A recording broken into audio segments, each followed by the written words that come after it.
Friends, welcome back to my YouTube channel study rubber RP. ये हमारी vision IAS की PT 365 की series चल रही है। इसमें हम पढ़ रहे हैं राज्य व्यवस्था, शासन और सामाजिक मुद्दे। हमारा आज का टॉपिक है आवारा कुत्तों का प्रबंधन, स्ट्रे डॉग मैनेजमेंट। तो हाल ही में उच्चतम न्यायालय इसने अपने स्वतः संज्ञान आदेश सो मोटो ऑर्डर है उसमें संशोधन किया, जिसमें दिल्ली एनसीआर शेल्टर्स है उसमें सभी जो आवारा कुत्ते हैं उनको बंद करने का निर्देश दिया गया था। न्यायालय ने निर्णय दिया कि जो कुत्ते हैं उनको एक बार कृमिनाशक दवा, डिवॉर्मिंग देने और टीकाकरण वैक्सीनेशन, इसके बाद उनके मूल जो क्षेत्र हैं उसमें वापस छोड़ा जाना चाहिए। भारत में आवारा कुत्ते हैं उनसे निपटने से संबंधित प्रावधान और उठाए गए कदम कौन कौन से हैं, तो वो यहाँ पे हम देखते हैं। तो संवैधानिक प्रावधान कौन कौन से हैं, जो हमें अनुच्छेद 243 डब्ल्यू दे रखा है। तो इस अनुच्छेद के तहत जो नगर पालिका है उनका कर्तव्य है कि वे जो आवारा कुत्ते हैं उनकी संख्या है उसको नियंत्रित करें। अनुच्छेद 51 AG 51 AG इसमें क्या है, तो नागरिक है उनका ये मूल कर्तव्य है कि वे जो जो भी प्राणी हैं उनके प्रति दया भाव रखें। कानूनी प्रबंधन तो कौन कौन सा है, पशुजन नियंत्रण नियम 2023। तो ये नियम पशु क्रूरता निवारण अधिनियम 1960 है, इसके तहत बनाए गए हैं। इनके उद्देश्य की बात करें तो बंध्याकरण के जरिए आवारा कुत्ते हैं उनकी संख्या को नियंत्रित करना और टीकाकरण के माध्यम से जो रेबीज है इसके फैलाव को रोकना है। न्यायालय के निर्णय कौन कौन से हैं, तो जो उच्चतम न्यायालय है इसका निर्णय है जल्लीकट्टू बात 2014। इसमें निर्णय दिया गया था कि जीवन और स्वतंत्रता का अधिकार जो किसमें आता है, हमारा मौलिक अधिकार में आता है, आर्टिकल 21 में, ये जानवरों को भी प्राप्त है।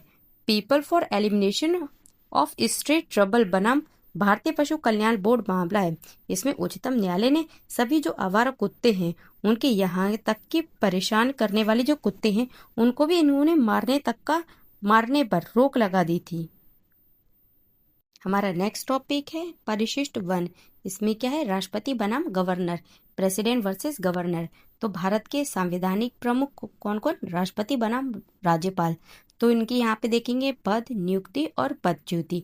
तो राष्ट्रपति की बात करें तो इनका निर्वाचन सांसदों एवं जो विधायक हैं इनके निर्वाचन मंडल द्वारा कैसे होगा, अप्रत्यक्ष निर्वाचन से होता है और ये देश के कौन होते हैं, ये प्रमुख होते हैं। वहीं बात करें हम राज्यपाल की तो इनकी नियुक्ति कैसे होती है, वो राष्ट्रपति इनके द्वारा की जाती है। इनकी पदच्युति की बात करें तो जो राष्ट्रपति हैं उन पर क्या होता है, महाभियोग चलता है, संविधान है उसके उल्लंघन करने पर, और ये अनुच्छेद किस में आता है, 21 में आता है ये। और राष्ट्रपति और जो राज्यपाल हैं ये राष्ट्रपति है इसके पर्यंत पद धारण करते हैं। आर्टिकल किसमें है, ये अनुच्छेद 156 में है। बात करें हम न्यायिक एवं क्षमादान शक्तियों की तो राष्ट्रपति की कौन कौन सी है, क्षमादान शक्ति की संघीय विधि जो भी हैं उनके विरुद्ध अपराध है उन पर, ये किसमें, अनुच्छेद 72। तो ये उस पर क्षमादान शक्ति दे सकते हैं। मृत्यु दंड अगर किसी को हो, मामलों में जो मृत्यु दंड का जो मामला है उसमें क्षमादान की शक्ति केवल किसके पास है, राष्ट्रपति के पास है। और पार्थ संघीय विधि है उनके विरुद्ध अपराध है उन पर अनुच्छेद 72 में ये दे रखा है। कौन से आर्टिकल में, 72 में दे रखा है। कोर्ट मार्शल, तो कोर्ट मार्शल के मामलों में क्षमादान की शक्ति वो भी सिर्फ किसके पास है, केवल है हमारे किसके पास, राष्ट्रपति के पास है। भाई राज्यपाल की शक्तियों की बात करें क्षमादान की तो ये जो भी राज्य विधि हैं उनके अंतर्गत जो अपराध होते हैं उनके ऊपर इनके पास क्षमादान की शक्ति है। कौन से आर्टिकल में है, ये आर्टिकल 161 के तहत। मृत्युदंड का जो मामला है उसमें इनके पास क्षमादान की शक्ति नहीं है, वो सिर्फ किसके पास है, वो हमारे राष्ट्रपति के पास है। कोर्ट मार्शल के मामले हैं उसमें भी इनके पास क्षमादान की शक्ति नहीं है कोई भी। विधायी एवं कार्यपालिका शक्तियां देखें राष्ट्रपति की, तो राष्ट्रपति की जो शक्ति है, तो कोई विधेयक अगर आता है तो राष्ट्रपति है उसको स्वीकृत भी कर सकते हैं, उस पर अस्वीकृति भी दे सकते हैं और उसको पुनर्विचार के लिए लौटा सकते हैं। और जो राज्यपाल है ये स्वीकृति दे सकता है, विधेयक पर अस्वीकृति भी कर सकता है और पुनर्विचार के लिए लौटा सकता है। और ये कुछ विधेयक हैं उनको राष्ट्रपति के लिए आरक्षित कर सकता है। कौन से आर्टिकल के तहत, तो आर्टिकल 200 के तहत ये आरक्षित कर सकता है। राष्ट्रपति हैं इनके पास क्या, निरपेक्ष वीटो की शक्ति है, सभी जो विधेयक हैं उन पर अनिवार्य स्वीकृति इनकी होती है। मतलब जो निरपेक्ष वीटो की शक्ति है इनको सभी जो विधेयक है उन पर नहीं है, ये कुछ पर ही है। ये किसमें दे रखा है, आर्टिकल 201 में है। अध्यादेश जारी करने की शक्ति, तो दोनों अध्यादेश जारी कर सकते हैं, प्रेसिडेंट भी और जो हमारे गवर्नर हैं वो भी। राज्यपाल है उसका जो अध्यादेश है उस शक्ति पर राष्ट्रपति द्वारा जो सीमाएं वो लगाई जा सकती हैं। कौन सा आर्टिकल के तहत? वो 213 के तहत। यहाँ पे जो वीटो शक्ति है तो ये जो राष्ट्रपति है ये कुछ विधेयकों उन पर ये उसको ये शक्ति उपलब्ध नहीं है। धन विधेयक, तो दोनों में पूर्व सिफारिश आवश्यक है। राज्यपाल राज्य के धन विधेयक को राष्ट्रपति के लिए आरक्षित कर सकता है। विवेकाधीन शक्तियों की बात करें तो निर्णायक अंतर, राष्ट्रपति ये कोई संवैधानिक विवेकाधीन शक्ति है वो नहीं है। हमेशा जो मंत्रिपरिषद है उसकी सलाह पर इनको कार्य करने के लिए बाध्य हैं। ये अनुच्छेद किसके तहत? 74 के तहत। और जो राज्यपाल हैं इनके पास विस्तृत विवेकाधीन शक्तियां हैं, अनुच्छेद 163 है इसके अंतर्गत। राज्यपाल की विवेकाधीन शक्ति के प्रमुख क्षेत्र कौन कौन से? तो विधेयक उसको राष्ट्रपति के लिए आरक्षित करना, अनुच्छेद 200, राष्ट्रपति शासन की अनुशंसा करना, अनुच्छेद 356 के तहत, और त्रिशंकु विधानसभा उसमें मुख्यमंत्री की नियुक्ति। विशेष उत्तरदायित्व, तो कुछ राज्य उनमें, उदाहरण के लिए जैसे नागालैंड, महाराष्ट्र, अनुच्छेद कितना? 371 से लेकर 371 जे आदि तक। सामान्य स्थितिजन्य विवेक, तो दोनों राष्ट्रपति जो राज्यपाल हैं स्थितिजन्य विवेक है उनका प्रयोग ये कर सकते हैं, मतलब जैसी सिचुएशन होती है उसके अकॉर्डिंग। परिशिष्ट 2 है एनआरआई बनाम पीआईओ बनाम ओसीआई है। तो मानदंड यहाँ पे दे रखे। यहाँ पे सबसे पहले परिभाषा, तो एनआरआई की परिभाषा क्या है? भारतीय नागरिक जो साधारणतः भारत है उसके बाहर निवास करता है और भारतीय पासपोर्ट धारक होता है। पीआईओ की परिभाषा, तो वह व्यक्ति जो स्वयं या जिसके पूर्वज भारतीय नागरिक थे और वर्तमान में किसी अन्य देश की नागरिकता राष्ट्रीयता धारण करता है, अर्थात वह विदेशी पासपोर्ट धारक होता है। ओसीआई की परिभाषा, तो नागरिकता अधिनियम 1955 इसकी धारा 7A है। इसके तहत ओसीआई कार्ड धारक के रूप में पंजीकृत व्यक्ति। लाभ के लिए पात्रता क्या क्या है? तो समय समय पर सरकार उसके द्वारा जारी अधिसूचना है उनके अधीन भारतीय नागरिकों को प्राप्त होने वाले सभी लाभ। पीआईओ को तो इनको कोई भी विशेष लाभ नहीं है जो पीआईओ वाले हैं। और ओसीआई कार्ड धारक की बात करें तो भारत आने के लिए आजीवन बहुप्रवेश है, इनके पास मल्टीपल एंट्री वीजा है। भारत में कितनी भी लंबी अवधि के प्रवासन के लिए विदेशी क्षेत्रीय पंजीकरण अधिकरण FRRO या विदेशी पंजीकरण अधिकारी FRO इसके साथ पंजीकरण से छूट है। कृषि या वृक्षारोपण संपत्ति उनके अधिग्रहण को छोड़कर आर्थिक, वित्तीय और शैक्षणिक क्षेत्रों में एनआरआई उसके साथ समानता है इनको। भारतीय जो बच्चे हैं उनके अंतर्देशीय दत्तक ग्रहण, घरेलू हवाई किराए तथा राष्ट्रीय पेंशन योजना के लिए पात्रता में अनिवासी भारतीय एनआरआई है उनके समकक्ष व्यवहार किया जाता है। राष्ट्रीय उद्यानों और जो वन्यजीव अभ्यारण्य हैं इनके भ्रमण के लिए घरेलू प्रवेश शुल्क लगाया जाता है। क्या भारत आने के लिए वीज़ा की आवश्यकता है? तो इनको नहीं है, इनको है और इनको आजीवन बिना वीज़ा के भारत आ सकते हैं। क्या भारत में स्थानीय पुलिस अधिकार है? इनके पास पंजीकरण की आवश्यकता है? तो इनको नहीं है। और ये हाँ, यदि प्रवास की अवधि 180 दिनों से अधिक है तो, और ये इनको नहीं है। भारत में कौन सी गतिविधियों की इनके द्वारा की जा सकती हैं? तो ये सभी गतिविधियां कर सकते हैं और ये वाले प्राप्त वीज़ा के प्रकार के अनुसार ही गतिविधि कर सकते हैं।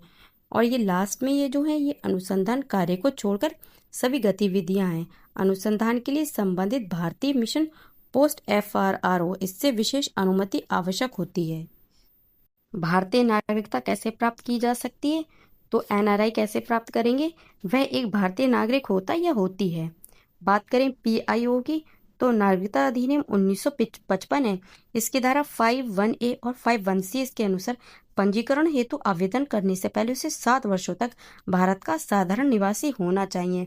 फिर हमारा आता ओसीआई कार्ड धारक, तो ये नागरिकता अधिनियम 1955 की धारा 51G इसके तहत ओसीआई जो कार्ड धारक हैं उनके 5 वर्षों की अवधि पूरे करने के बाद भारतीय नागरिकता प्राप्त करने के लिए पात्र होगा, बशर्ते वह जो आवेदन है करने से पहले पिछले 5 वर्ष हैं उनमें से 1 वर्ष भारत में निवास कर चुका हो।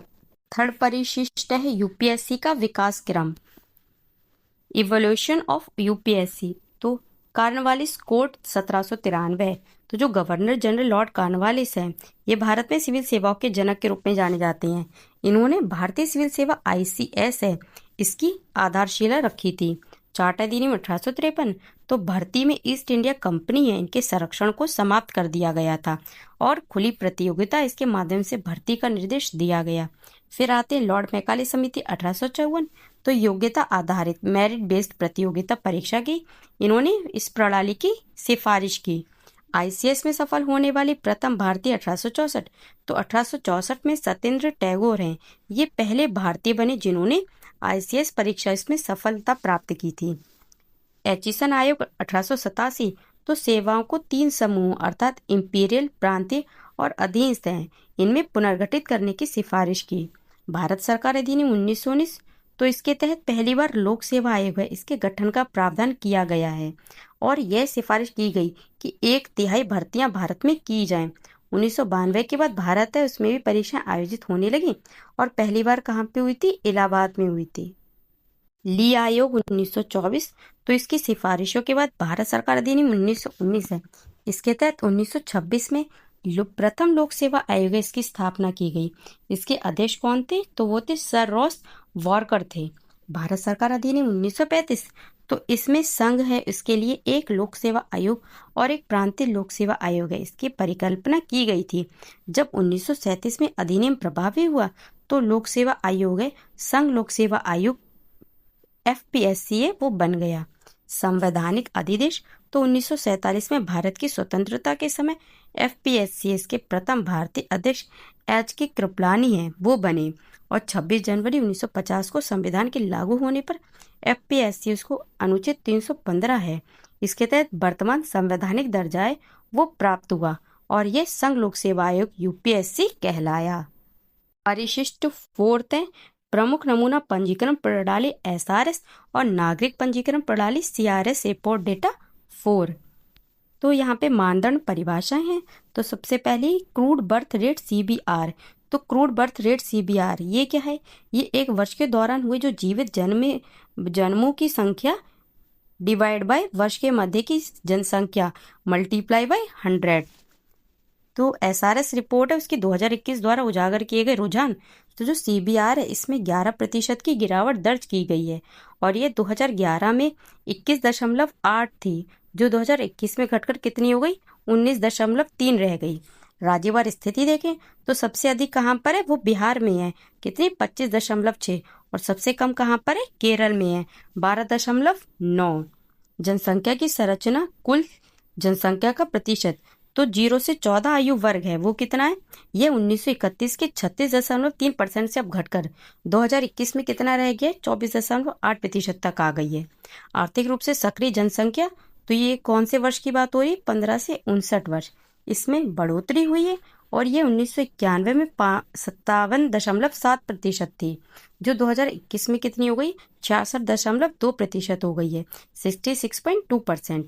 वृद्ध आबादी की बात करें तो इसमें बढ़ोतरी हुई है, कितनी? 60+ जो वर्ष हैं 9% तथा 65+ वर्ष हैं इनमें कितना प्रतिशत बढ़ा है? 5.9% बढ़ोतरी हुई है। महिलाओं के लिए प्रभावी विवाह की जो आयु थी इसमें भी बढ़ोतरी हुई है, यह 1990 में कितनी थी? 19.3 वर्ष थी जो 2021 में कितनी हो गई है? 22.5 वर्ष हो गई है। मातृ मृत्यु अनुपात MMR मैटरनल मॉर्टेलिटी रेशियो तो मातृ मृत्यु अनुपात है ये किसी निर्धारित अवधि में प्रति 1 लाख जो जीवित जन्म है उन पर होने वाली माताओं की मृत्यु की संख्या है। मातृ मृत्यु अनुपात MMR, तो इसमें गिरावट हुई है, यह 2014-16 में प्रत्येक 1 लाख जीवित बच्चे उनके जन्म पर कितनी थी? 130 थी जो 2019-21 है इसमें घटकर कितनी रह गई है? 93 रह गई है, अर्थात इसमें कितनी अंकों की कमी हुई है? 37 अंकों की कमी हुई है। लक्ष्य की बात करें तो ये सतत विकास लक्ष्य है, SDG के MMR है, इसके लक्ष्य 2030 तक 70 है, इसके करीब है। फ्रेंड्स आज की क्लास हम ये यहीं पे एंड करते हैं, आगे का बचे हुए टॉपिक है हम नेक्स्ट क्लास में करेंगे। तब तक के लिए थैंक यू, जय हिंद।